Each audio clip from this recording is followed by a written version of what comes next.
The launching ceremony of the Canada-Mongolia Merit Project, funded by Global Affairs Canada, was successfully held at the Tushin Hotel in Ulaanbaatar City on May 5, 2025.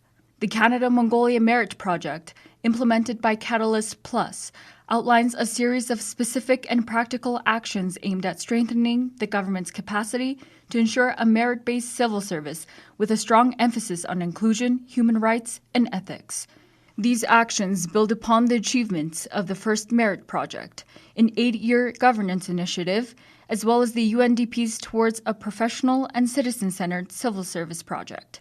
The project will work closely with government agencies, governors' offices, and relevant organizations to implement best practices, methodologies, and systems tailored to the needs of the Mongolian people.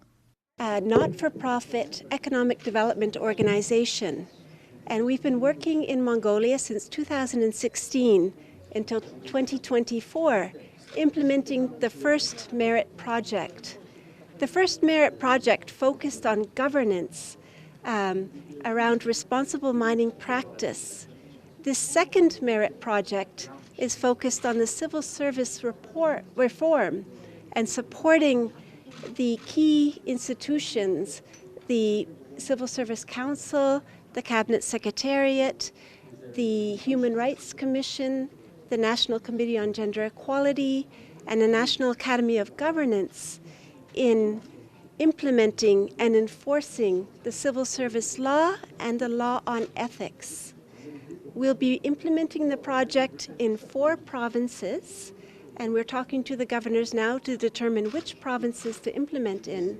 Well, this project is actually building on several other projects that we have funded that was looking at civil service reform, not just the previous Merit Project that was looking at it from a natural resource point of view, but we've also worked with UNDP over many years to focus on professionalizing the civil service. So looking at the training, looking at building the capacity, looking at making it more results-based civil service. So we're hoping that this project can build on everything that was done in the past to continue that ambition to provide more result-based management into the civil service, make them more effective, more gender equal as well, and overall just improve the capacity of the civil service. Canada is one of the leading countries in the world when it comes to a civil service that upholds human rights, communicates effectively with society, and is gender sensitive. I am grateful that Canada is sharing expertise with our country through the Merit Project.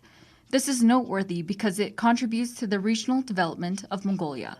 For instance, the project will provide training and capacity building for civil servants in Darkhout from the central region, Ofs from the western region, Dontgao from the Gobi region, and Sukhwatr from the eastern region.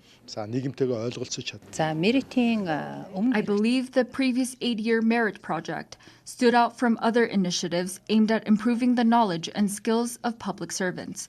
Initially, the project was implemented in 4 AMIGs, but its subsequent actions, building on the results of the first Merit, were seen as being localized among civil servants at all levels. The most significant aspect of the project, and perhaps the most unique, was that throughout its implementation, public servants could witness the improvement in their knowledge and skills, see a shift in their attitudes toward their work, and become more motivated to advance in their roles.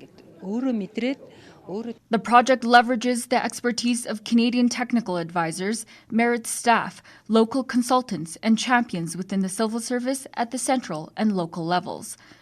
The project will apply its proven technical assistance model of practical training, mentoring, and coaching to build the knowledge and skills of civil servants to advance civil service reform and to promote citizens' awareness and participation in democratic processes. Project partners include the Mongolian Civil Service Council, the Cabinet Secretariat of the Government of Mongolia, the Governor's Offices of 4 AMIGs, the National Human Rights Commission of Mongolia, the National Committee on Gender Equality, and the National Academy of Governance of Mongolia.